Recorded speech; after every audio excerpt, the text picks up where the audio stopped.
Hi guys, welcome to another video. ഇന്നത്തെ വീഡിയോയിൽ നമുക്ക് നമ്മുടെ എല്ലാം പ്രിയപ്പെട്ട നടനായ ജയറാമേട്ടൻ ഉപേക്ഷിച്ച ചില സിനിമകൾ ഏതെല്ലാമാണെന്ന് നമുക്ക് നോക്കാം. പലർക്കും അറിയാവുന്ന സിനിമകളൊക്കെ തന്നെയായിരിക്കും ഇത്. നമുക്ക് ആ വീഡിയോയിലേക്ക് പോകാം.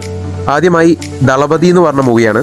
മമ്മൂട്ടി, രജനീകാന്ത് എന്നിവരെ വെച്ച് 1991 മണിരത്നം സംവിധാനം ചെയ്ത സൂപ്പർ ഡ്യൂപ്പർ ബ്ലോക്ക് ബസ്റ്റർ മൂവിയാണ് ദളപതി എന്ന് പറയുന്നത്. ഇന്നും ഇതിലെ പല സീനുകളായാലും രംഗങ്ങളായാലും റീൽസിലും മറ്റും നിറയുന്നത് നമ്മൾ കാണാറുണ്ട്. അത്രയ്ക്ക് ആ സമയത്തായാലും ഈ സമയത്തായാലും വളരെ വലിയൊരു ഇമ്പാക്റ്റ് ഉണ്ടാക്കിയ ഒരു സിനിമയാണ് ദളപതി എന്ന് പറയുന്നത്. അതിൽ അരവിന്ദ് സ്വാമി ചെയ്ത അർജുൻ എന്ന കഥാപാത്രത്തിലേക്കാണ് ജയറാമിനെ ആദ്യം മണിരത്നം കാസ്റ്റ് ചെയ്തിരുന്നത്. അറിയാലോ, അരവിന്ദ് സ്വാമിയുടെ ഒരു അരങ്ങേറ്റം കൂടിയായിരുന്നു ദളപതി എന്ന മൂവിയിൽ ഉണ്ടായിരുന്നത്. അത് പുള്ളിക്കാരൻ വളരെ ഭംഗിയായിട്ട് തന്നെ ചെയ്യുകയും ചെയ്തു. എന്നാൽ ഇത് ആദ്യം തേടിയെത്തിയത് ജയറാമിനെ ആയിരുന്നു. ജയറാമിനെ സംബന്ധിച്ചിടത്തോളം 1991 എന്നൊക്കെ പറയുമ്പോൾ ഓടി നടന്ന് സിനിമകൾ ചെയ്യുന്നൊരു സമയമാണ്. സെറ്റിൽ നിന്ന് സെറ്റിലേക്ക് എന്നൊക്കെ നമ്മൾ കേട്ടിട്ടില്ലേ. ആ രീതിയിൽ സിനിമകൾ ചെയ്തുകൊണ്ടിരുന്ന ഒരു സമയമായിരുന്നു ജയറാം എന്ന് പറയുന്നത്. മണിരത്നത്തിന്റെ കോള് വന്നതും ജയറാം ഒന്നും നോക്കാതെ ചെന്നൈയിലേക്ക് പോവുകയും മണിരത്നത്തെ കാണുകയും എല്ലാം ഫിക്സ് ചെയ്യുകയും ചെയ്തു. എന്നാൽ പിന്നീടാണ് പ്രശ്നമുണ്ടായത്. പ്രശ്നമെന്ന് വെച്ചാൽ 5 മാസം സിനിമയ്ക്ക് വേണ്ടി മാറ്റിവെക്കണമെന്ന് മണിരത്നം ജയറാമിനോട് ആവശ്യപ്പെടുകയുണ്ടായി. എന്നാൽ ഞാൻ കുറച്ചു മുമ്പ് പറഞ്ഞതുപോലെ സെറ്റിൽ നിന്ന് സെറ്റിലേക്കുള്ള ഓട്ടവും അതുപോലെ നിരവധി സിനിമകൾക്ക് വെച്ചിട്ടുള്ള കോൺട്രാക്റ്റുകളുടെയും പ്രശ്നം കാരണം ജയറാമിന് അത് വിസമ്മതിക്കേണ്ടി വന്നു. അതുകൊണ്ട് തന്നെ ആ സിനിമ ജയറാമിന് ചെയ്യാൻ സാധിച്ചില്ല. മമ്മൂട്ടി തന്നെയാണ് ജയറാമിനെ കാസ്റ്റ് ചെയ്യാൻ വേണ്ടി മണിരത്നത്തിനോട് നിർദ്ദേശം വെച്ചത്. എന്നാൽ ഈ സിനിമ ജയറാമിന്റെ കയ്യിൽ നിന്നും നഷ്ടപ്പെടുകയായിരുന്നു. ജീവിതത്തിൽ ഏറ്റവും വലിയ നഷ്ടമെന്ന് ജയറാം അതിനെക്കുറിച്ച് പിന്നീട് വിശേഷിപ്പിച്ചിട്ടൊക്കെ ഉണ്ട്. എന്നാൽ കാലങ്ങൾക്ക് ശേഷം, ഏകദേശം ഒരു 10-20 വർഷങ്ങൾക്ക് ശേഷമാണെന്ന് തോന്നുന്നു, പൊന്നിയിൻ സെൽവൻ എന്ന സിനിമയിലേക്ക് ജയറാമിനെ വീണ്ടും മണിരത്നം വിളിക്കുന്നത്. അന്ന് ഒന്നും നോക്കാതെ ഓടിപ്പോയി എന്നാണ് ജയറാം അതിനെക്കുറിച്ച് വിശേഷിപ്പിച്ചിട്ടുള്ളത്. നമുക്ക് കണ്ടതാണ്, പൊന്നിയിൻ സെൽവൻ 1-ലായാലും 2-ലായാലും അതിനുവേണ്ടി ജയറാമേട്ടൻ എടുത്തിട്ടുള്ള എഫേർട്ടും, മുടിയൊക്കെ കളഞ്ഞ് അതുപോലെ കൂടുതൽ വയറൊക്കെ വെച്ച് ആ രീതിയിൽ എടുത്തിട്ടുള്ള എഫേർട്ടും അതിൽ നല്ലൊരു അഭിനയം തന്നെ കാഴ്ചവെക്കുകയുണ്ടായി. എന്നാൽ ദളപതിയിലേക്ക് വരുമ്പോൾ അത് കുറച്ചുകൂടി വലിയൊരു എക്സ്പോഷർ കിട്ടേണ്ട ഒരു കഥാപാത്രമായിരുന്നു. നമുക്കറിയാം, അരവിന്ദ് സ്വാമിയെ വെച്ച് മണിരത്നം ചെയ്ത 2ാമത്തെ പടമാണ് റോജ എന്ന് പറയുന്നത്. ദളപതിയിലെ പെർഫോമൻസ് കണ്ട് ഇഷ്ടപ്പെട്ടിട്ടാണ് അദ്ദേഹം റോജ ചെയ്തത്. അതുപോലെ നിരവധി ഓഫറുകൾ ദളപതി ചെയ്തിരുന്നെങ്കിൽ ജയറാമേട്ടനെ തേടി വന്നിട്ടുണ്ടാവാൻ ചാൻസ് ഉണ്ടായിരുന്നു. 2ാമത്തെ ചിത്രം പഞ്ചാബി ഹൗസ് ആണ്. ഹിറ്റ് മേക്കർ ആയിട്ടുള്ള റാഫി മെക്കാർട്ടിൻ സംവിധാനം ചെയ്ത 1998 പുറത്തിറങ്ങിയ മൂവിയാണ് പഞ്ചാബി ഹൗസ് എന്ന് പറയുന്നത്. ഈ സിനിമയെക്കുറിച്ച് കൂടുതൽ ഡിസ്ക്രിപ്ഷനോ മറ്റു കാര്യങ്ങളൊന്നും ആവശ്യമില്ല. ഇന്നും TV വന്നു കഴിഞ്ഞാൽ എന്നെ സംബന്ധിച്ച് പറയുകയാണെങ്കിൽ ഞാൻ മുഴുവൻ സമയവും ഇരുന്ന് കാണുന്ന ഒരു സിനിമ കൂടിയാണ് പഞ്ചാബി ഹൗസ് എന്ന് പറയുന്നത്. ഇതിലെ കൂടുതൽ ഡയലോഗുകളും നമ്മൾ ഇന്നും നിത്യജീവിതത്തിൽ ഉപയോഗിക്കുന്നതും അത്രയും അധികം നമ്മുടെ മനസ്സിൽ ആഴത്തിൽ പതിഞ്ഞിട്ടുള്ളതുമായിട്ടുള്ള ഡയലോഗ്സ് ആണ്. ഇതിലെ രമണനായാലും ജവനായാലും ഗംഗാധര മുതലാളി ആയാലും എല്ലാ ക്യാരക്ടേഴ്സും നമ്മുടെ മനസ്സിൽ ഇടം നേടിയിട്ടുള്ള, ഇന്നും എവിടെയൊക്കെയോ ജീവിച്ചിരിപ്പുണ്ടെന്ന് നമ്മൾ കരുതുന്ന ഒരു കഥാപാത്രങ്ങൾ കൂടിയാണ്. അത്രയ്ക്ക് നമ്മുടെ ജീവിതവുമായി കണക്റ്റായ ഒരു മൂവിയാണ് പഞ്ചാബി ഹൗസ് എന്ന് പറയുന്നത്.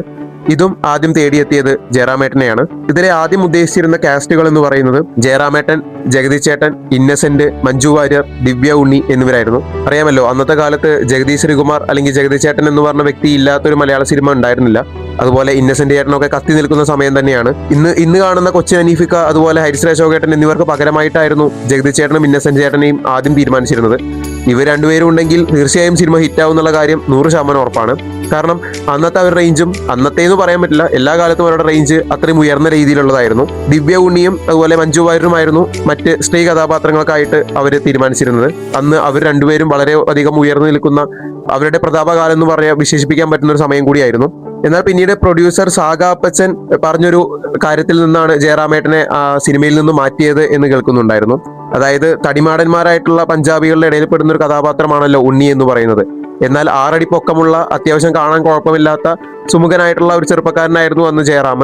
അപ്പോൾ അദ്ദേഹത്തെ അവിടെ കൊണ്ടുവന്ന ഒരു മിസ്മാച്ച് ആയി എന്നുള്ള പ്രൊഡ്യൂസർ സാഗാപ്പച്ചന്റെ ഒരു നിർദ്ദേശം കൂടിയായിരുന്നു ജയറാമേട്ടനെ അതിൽ നിന്നും മാറ്റാൻ കാരണമെന്ന് ആ സമയത്ത് കേട്ടിട്ടുണ്ട്. ഇതായിരുന്നു പ്രധാന കാരണം എന്ന് പറഞ്ഞിട്ടുണ്ട്. പിന്നീടാണ് ദിലീപിനെ കാസ്റ്റ് ചെയ്യുന്നത്. അന്ന് ദിലീപിന് ഒട്ടും തിരക്കായി വരുന്ന ഒരു സമയമാണ്. വലിയ തിരക്കുകളൊന്നും ഇല്ലായിരുന്നു. അതുപോലെ ഹരിശ്രീ അശോകനായാലും വലിയൊരു ഹാസ്യ നടൻ എന്നുള്ള ലേബലിലേക്കൊന്നും ഉയർന്നിട്ടുണ്ടായിരുന്നില്ല. എല്ലാം ആയത് ഈ പഞ്ചാബി ഹൗസിന് ശേഷമാണ്. അതുപോലെ തന്നെ കൊച്ചിൻ അനീഫിക്കയ്ക്ക് കുറച്ചുകൂടി എക്സ്പോഷർ കിട്ടിയ ഒരു കഥാപാത്രം കൂടിയായിരുന്നു പഞ്ചാബി ഹൗസിലെ ഗംഗാധര മുതലാളി എന്ന് പറയുന്നത്. അപ്പോൾ പുതിയൊരു എറയ്ക്ക് തന്നെ ഒരു സാക്ഷ്യം വഹിച്ച, അല്ലെങ്കിൽ ഒരു പുതിയ എറയുടെ നിർമ്മാണത്തിൽ പ്രധാന പങ്കുവഹിച്ച ഒരു സിനിമയാണ് പഞ്ചാബി ഹൗസ് എന്ന് നമുക്ക് നിസ്സംശയം പറയാൻ പറ്റുന്ന ഒരു മൂവിയാണ്. ഇത് ജയറാമേട്ടൻ മനഃപൂർവ്വം ഉപേക്ഷിച്ചതല്ലെങ്കിലും അദ്ദേഹം ചെയ്യേണ്ട ഒരു പടമായിരുന്നല്ലോ, അതുകൊണ്ട് ലിസ്റ്റിൽ ഉൾപ്പെടുത്തിയെന്ന് മാത്രം. അടുത്തതായി ഉദയനാണ് താരം എന്ന മൂവിയാണ്. റോഷൻ ആൻഡ്രൂസ് ആദ്യമായി സംവിധാനം ചെയ്ത ചിത്രമാണ് ഉദയനാണ് താരം എന്ന് പറയുന്നത്. ഇത് പുറത്തിറങ്ങിയത് 2005-ലാണ്. ഉദയനാണ് താരത്തിന്റെ തിരക്കഥ ശ്രീനിവാസനാണ്. റോഷൻ ആൻഡ്രൂസും ശ്രീനിവാസനും ആദ്യം ജയറാമിനെയായിരുന്നു തീരുമാനിച്ചിരുന്നത്. അതിനായി ജയറാമിനെ കാണാൻ അവർ പോവുകയൊക്കെ ചെയ്തിരുന്നു. ആ സമയത്താണ് ലാലേട്ടൻ മാക്സ് ലാബ് എന്ന് പറയുന്ന ഒരു പ്രൊഡക്ഷൻ കമ്പനി സ്റ്റാർട്ട് ചെയ്യുന്നത്.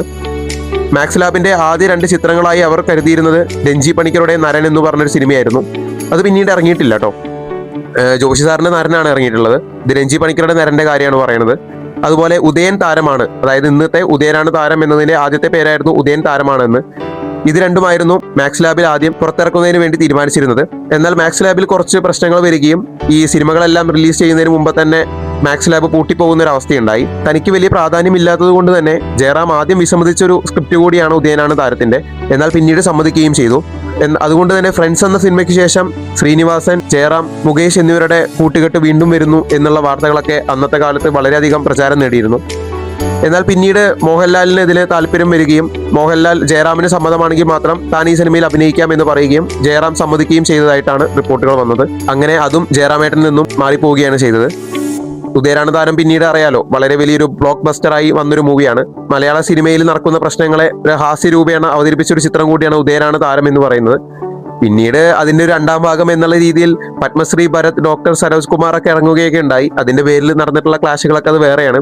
എനിക്ക് പേഴ്സണലി ഇഷ്ടപ്പെട്ട മൂവിയാണ് പത്മശ്രീ ഭരത്, ഡോക്ടർ സരോജ് കുമാർ എന്ന് പറയുന്നത്. അത് ഇന്ന് വന്നാലും ഞാൻ TV-യിൽ ഇരുന്ന് കാണാറുണ്ട്. അടുത്ത മൂവി റാംജി റാവു സ്പീക്കിംഗ് ആണ്. 1989 സിദ്ദിഖ് ലാൽ സംവിധാനം ചെയ്ത് പുറത്തിറങ്ങിയ മൂവിയാണ് റാംജി റാവു സ്പീക്കിംഗ് എന്ന് പറയുന്നത്. ഇതിൽ സായി കുമാർ ചെയ്ത വേഷം ആദ്യം ചെയ്യാനിരുന്നത് ജയറാമായിരുന്നു. സിദ്ദിഖ് ലാലും ജയറാമും വളരെ അടുത്ത സുഹൃത്തുക്കൾ കൂടിയായിരുന്നു. കൊച്ചിൻ കലാഭവനിലെ മിമിക്രി ബന്ധമായിരുന്നു ഇവർക്ക് എല്ലാവർക്കും കൂടി ഉണ്ടായിരുന്നത്.